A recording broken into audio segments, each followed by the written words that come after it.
Can't even cook a meal? Freeze out in the yard? With that, Ben closed the window and locked it from the inside. I immediately rushed to the window. Please open it, I pleaded, pounding on the window, but Ben just smirked and closed the curtains. I rubbed my body, freezing in the cold. I could feel the warmth that had been provided by the heater being stripped away from me.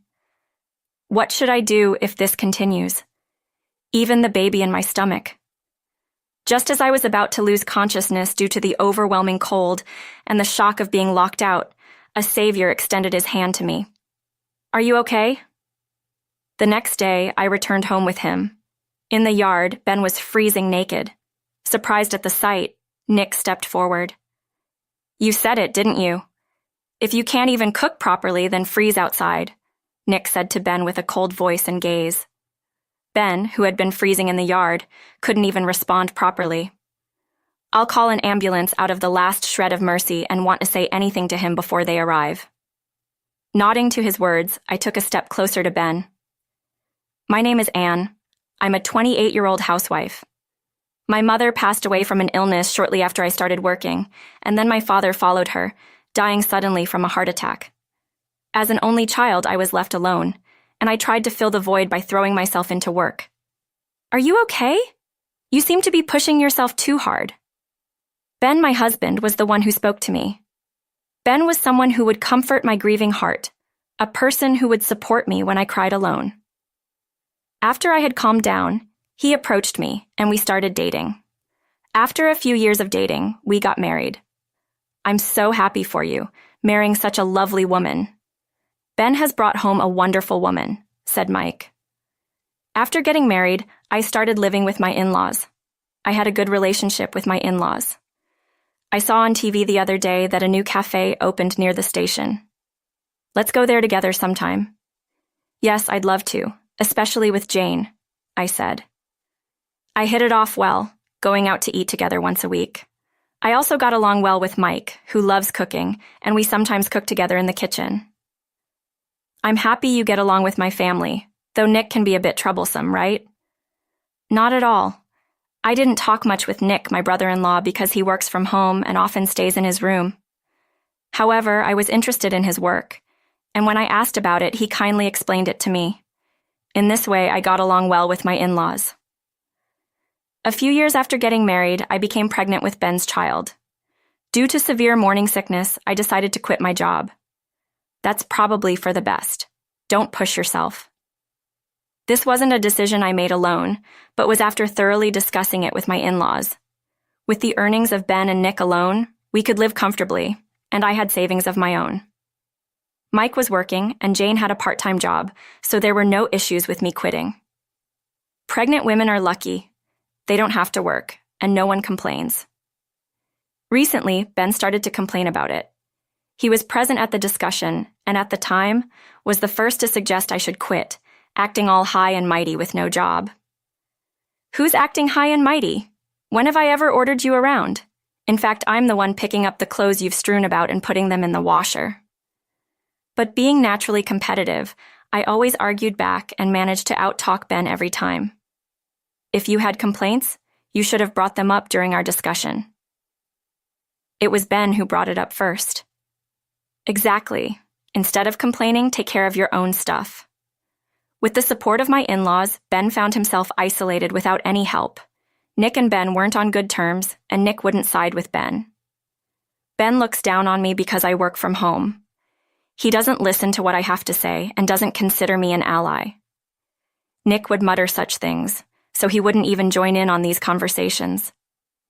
Ben seemed displeased with the situation, becoming even more complainative when we were alone. Don't get cocky just because my family likes you. I'm not getting cocky. Everyone just has common sense. Even when it was just the two of us, I never lost to Ben.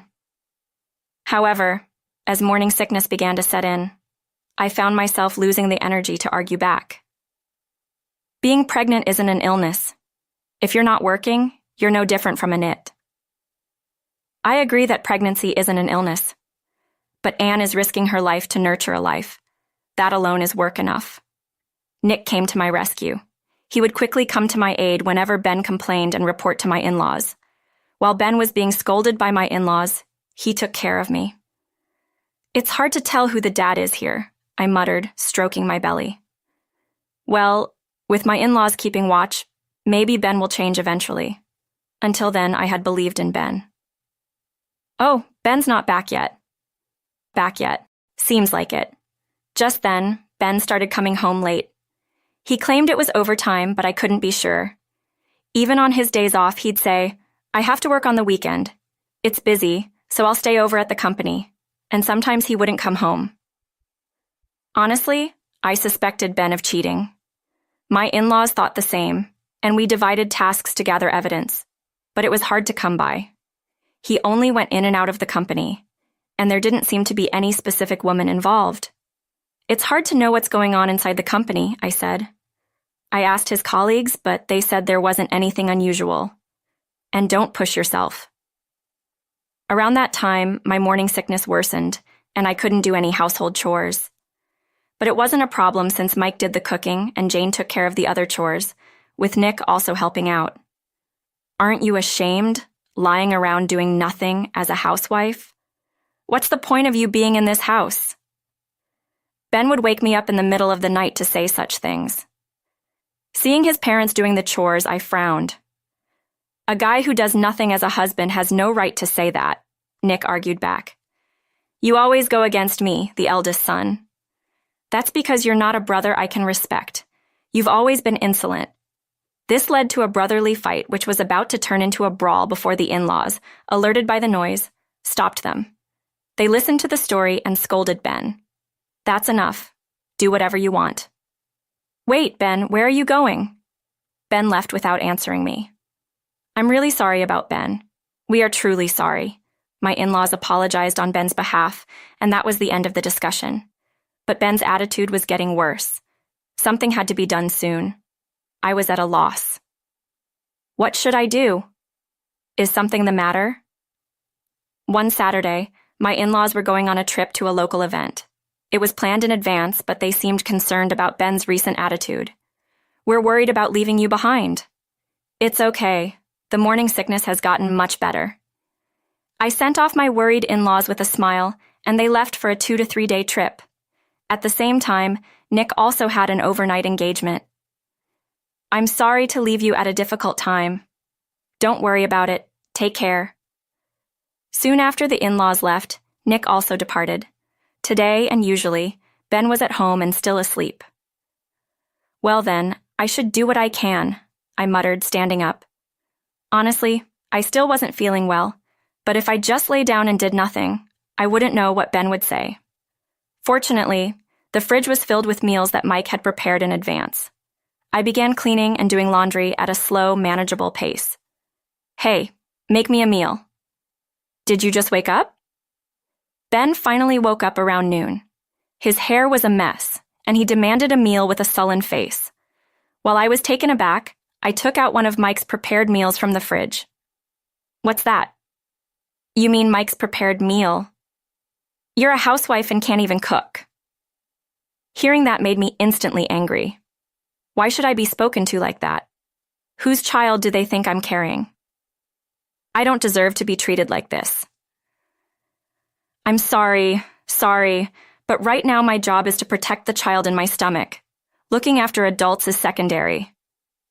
"How dare you speak to your husband like that?" Just as Ben yelled at me, the door opened. Standing there was Nick. I could hear the yelling from outside. "You shut in?" Ben glared at Nick, muttered an insult, and went back to his room. It seemed like he made some noise before apparently leaving. Nick sighed at that. "Are you okay?" "Yes, but what brings you here?" "I came back for something I forgot," Nick said, looking worried. Seeing his expression reminded me of Jane, and I couldn't help but give a wry smile. "It's okay. Really, go on. Off you go." "I'll be back." Nick looked at me with concern, hesitated, then left.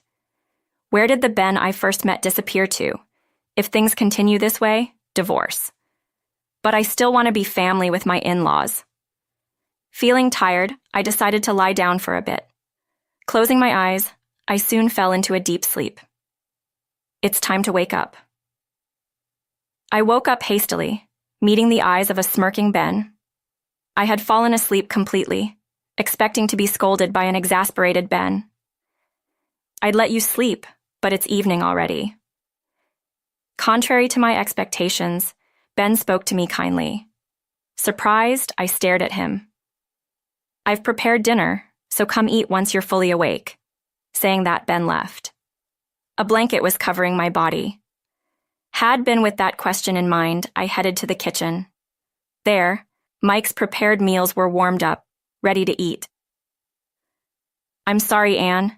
Ben, I was happy to hear we were having a child, but I became incredibly anxious and took it out on you. This is my apology, Ben said, offering me a cake.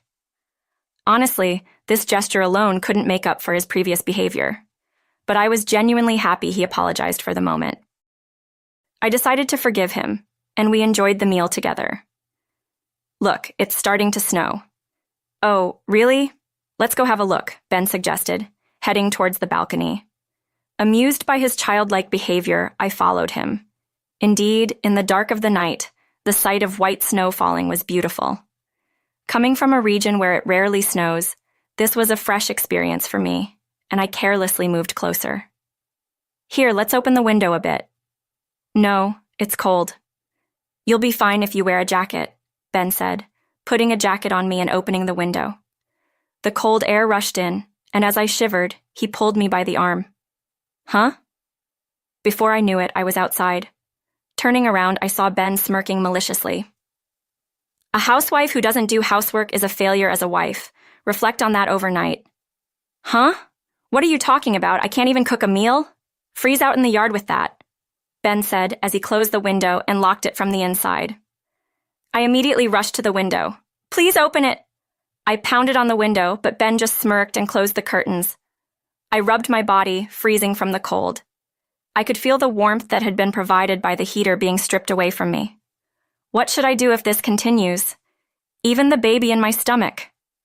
Just as I was about to lose consciousness due to the overwhelming cold and the shock of being locked out, a savior extended his hand to me. He then helped me into his car. Why are you outside on a night like this? The one who helped me was Nick. Nick had cut his stay short, concerned about Ben. Feeling the car's heater warming me up, I exhaled. Just to be safe, let's go to the hospital, Nick suggested, taking me to the hospital. Thanks to Nick's quick action, fortunately, both the baby and I were fine. While I was being examined, Nick apparently arranged for a hotel stay. We were able to stay at the hotel, but Nick left for somewhere else. I'm really glad you're going to be a strong child. I caressed my belly with relief for having arrived at the hotel safely. I was truly glad nothing had happened. Exhausted from everything that had happened, I lay down on the bed and fell asleep. And are you okay now? Yes, thank you so much. No problem. Shall we go then? The next day, I returned home with him. In the yard, Ben was freezing, naked. Surprised at the sight, Nick stepped forward. You said it, didn't you? If you can't even make a meal, freeze outside, Nick said to Ben with a cold voice and gaze. Ben, freezing in the yard, couldn't properly respond. I'll call an ambulance, Nick said, out of the last shred of mercy, and wanted to say anything to him before they arrived.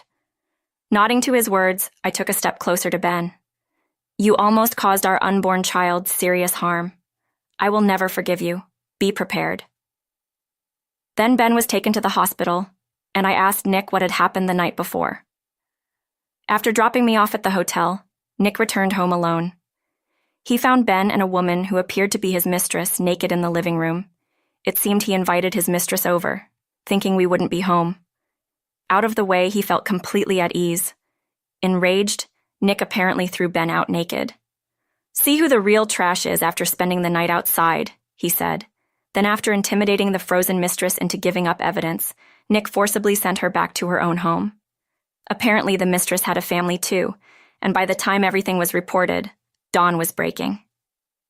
Nick took a nap in the car and then came to pick me up. My parents have been informed.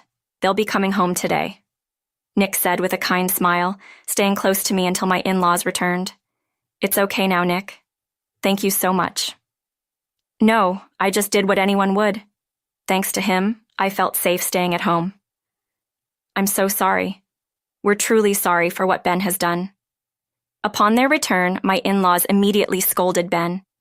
It was decided that Ben would pay me compensation and child support before being kicked out. I'm sorry.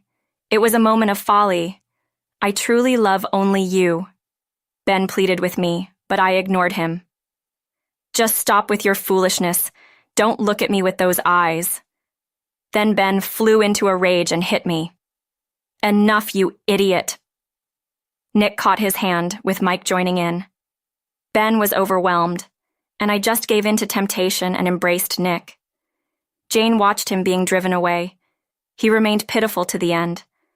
That's all I thought about. Ben, Nick is really strong considering what had just happened and how he managed to throw a grown man outside. I was amazed by Nick's strength. Yeah, Nick used to do judo. He wouldn't normally use his skills on anyone, though. Nick returned, laughing refreshingly at his own modesty, which unexpectedly made my heart skip a beat. Jane laughed at my reaction.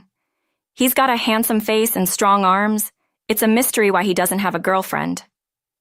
Quiet, Nick looked away, slightly embarrassed, which I found rather endearing. Given my situation of having no family or anyone else to rely on, I continued to stay with my in-laws. If you'd allow me, I'd love to hold the baby. Of course. Now, the four of us eagerly await the birth of our precious child. I learned from Nick that the mistress was a co-worker of Ben's. No wonder they wouldn't answer honestly when asked. They had been behaving like a couple at work, and the co-worker's husband thoroughly investigated. After receiving that evidence, we both received adequate compensation and divorced. Both were fired for their actions during work hours and for claiming date expenses as work-related. The reason I know this is because as I begged him, "Please forgive me," Ben came back to the in-laws' house. He pleaded for help, but my in-laws said, "How dare you show your face here? Don't burden us anymore. Never show us your face again." They drove him away with unanimous disapproval. Through it all, Nick was the most dependable, and I found myself drawn to him. Thank you for all your help. No problem. Wanting to help someone you like is natural, right? Huh? Nick's face turned red and so did mine, influenced by his reaction.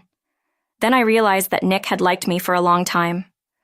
Everyone seems to react negatively when I talk about my job, but you always listened earnestly. Seeing you interested in what I had to say, but you were Ben's wife, so I thought I should keep these feelings hidden, he said, looking down, causing me to look down as well. I had no idea he felt that way about me. Honestly, I'm not ready to be in that kind of relationship with anyone right now. I understand. But if you can wait a bit longer, I'd like to respond to those feelings. He looked up at my words, then he smiled at me. Yes, I'll do my best to appeal to you from now on. I'll be ready. Our interaction was fully observed by my in-laws, making dinner that night an extravagant affair. Finally, Nick has a girlfriend. Stop it! Jane's excitement was evident while Nick blushed and protested. Mike and I exchanged glances and laughed. Later, I gave birth to a beautiful daughter on the due date. She's so cute. Congratulations. She really looks like you. She's going to be a beauty. No man will leave her alone. I don't want to let her marry, Nick said, prompting the in-laws to chime in that he was getting ahead of himself. I couldn't help but laugh at Nick, who was already feeling like a father. Nick continued to be considerate towards me, actively participating in childcare. The in-laws were the same, ensuring someone was always there for me, allowing me to raise my daughter with peace of mind. And 100 days after breaking ties with Ben, Nick proposed. I want to be her father. Please marry me. You're rushing it. First we should date, right? Either is fine by me.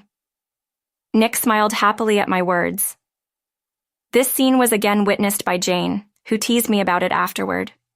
Meanwhile, Ben, having been fired and forced to repay the embezzlement and compensation for me and our daughter, took on debt from dangerous sources and is now missing, wherever he is. I hope he's managing. The in-laws are all doting on the grandchild, showing no concern for Ben. Nick seems to have forgotten Ben's existence altogether. Years later, I remarried Nick. Our daughter calls him Dad, and Nick has become a doting parent. We're having a boy next. That's great. Whether he looks like me or like Nick, a boy resembling either would be nice too. I'm pregnant with our second child. Our daughter is excited to become a big sister.